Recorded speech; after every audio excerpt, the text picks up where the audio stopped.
Então, gente, estou aqui para fazer um desabafo.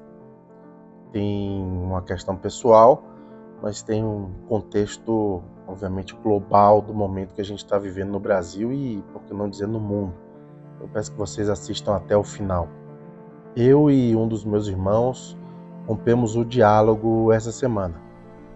É triste, obviamente eu lamento, eu sinto, mas tem algumas coisas das quais você não pode abrir mão, você não tem condição de abrir mão. Eu falo, obviamente, de valores, não de algo material.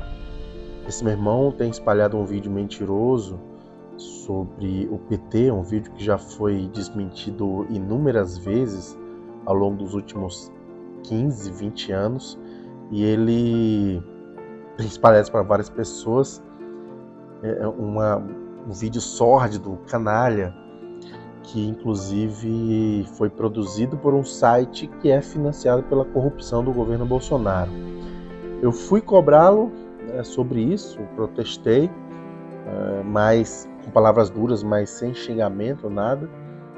E ele, que me conhece desde que nasceu, eu sou mais velho que ele, 4 anos, conviveu comigo na época que eu fazia universidade, que fiz a opção de me tornar militante do PT, estou falando de coisas de 20 anos atrás, e sabe que eu trabalho para a comunicação do PT.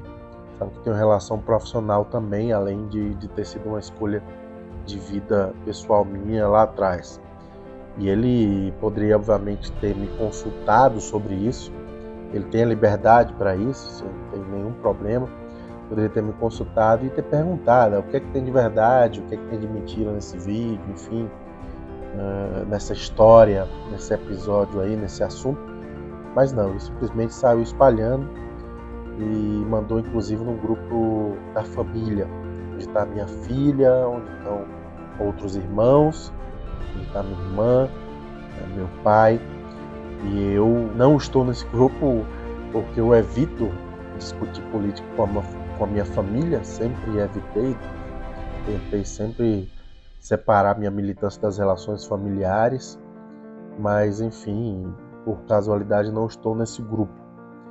E aí pedi para que ele, obviamente, parasse de fazer isso, e aí ele não me respondeu. E quando eu já estava falando de outro assunto, que foi sobre a história dele na prática, tá fazendo campanha para o Bolsonaro, quando ataca o PT, nem sei se ele está publicamente defendendo o Bolsonaro, mas o fato é que eu lembrei que o Bolsonaro é um cara que defende tortura, defendeu tortura a vida toda. E aí perguntei para ele, e tu ainda se diz cristão? E aí foi quando ele me bloqueou. Isso a gente conversando no WhatsApp. Então ele me deu bloco, não respondeu nenhuma das minhas mensagens, nenhum dos meus questionamentos.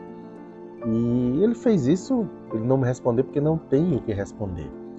Essa gente, como infelizmente meu irmão, é movida por um ódio tão forte, eles são capazes de espalhar qualquer coisa que corrobore as suas convicções, mesmo que sejam mentiras sem pé nem cabeça, que desafiam a lógica mais elementar. Agora é triste porque a gente está em pleno 2022, pleno século 21, terceiro milênio da era cristã, e a gente lembrar que o Bolsonaro defende a tortura não basta para dissuadir pessoas de votarem nele. Vocês percebem o quanto isso é surreal?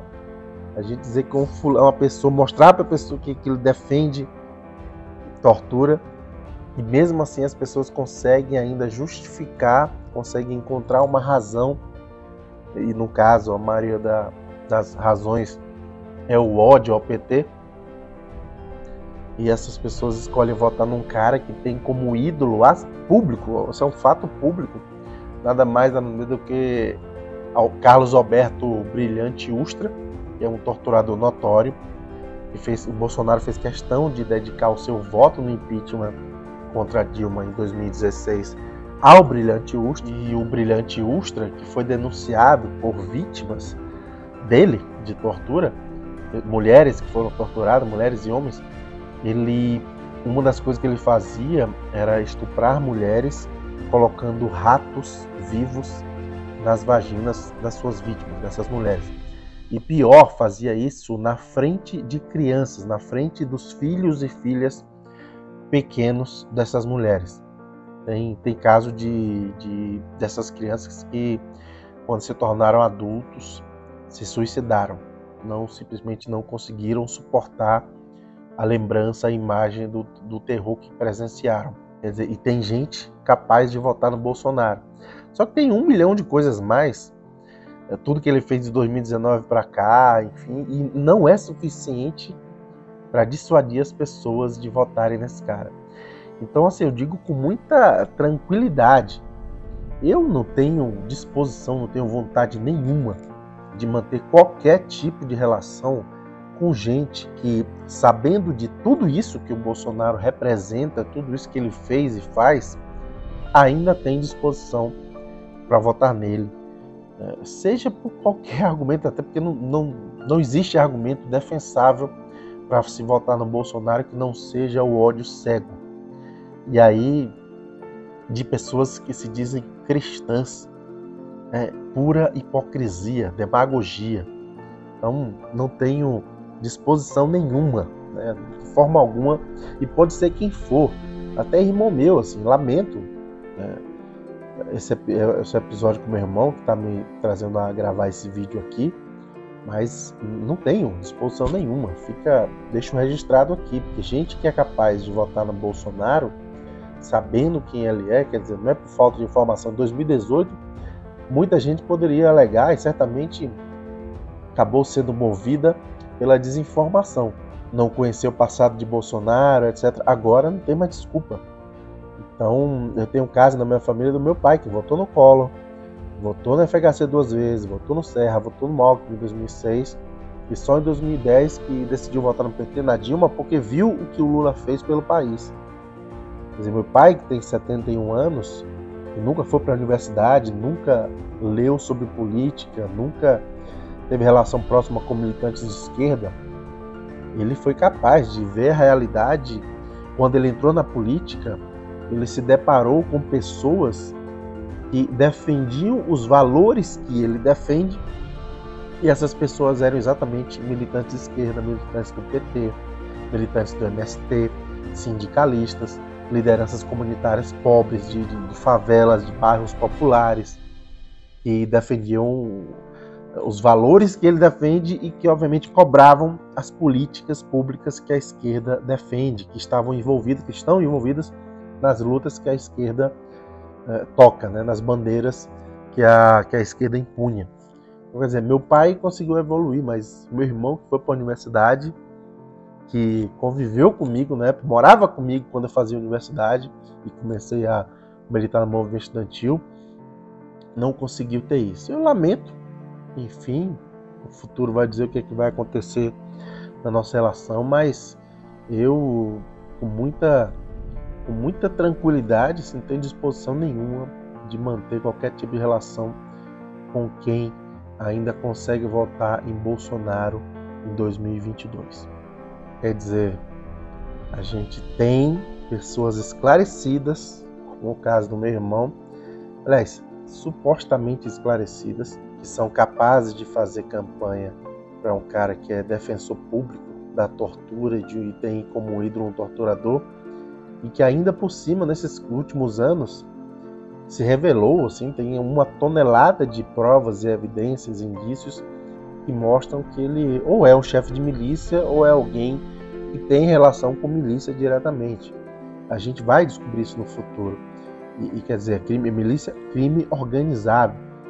Então, quer dizer, o que é que essas pessoas que votam no Bolsonaro vão falar para os filhos deles, para as filhas deles, para os amigos deles no futuro breve, porque tudo vai vir à tona muito rapidamente, tenho certeza, assim que o Bolsonaro sair da presidência. O que é que essa gente vai dizer diante das revelações que vão vir à tona em relação ao que representa o Bolsonaro? Estou revoltado não apenas com o meu irmão, Estou triste, estou mais triste do que revoltado com ele, na verdade.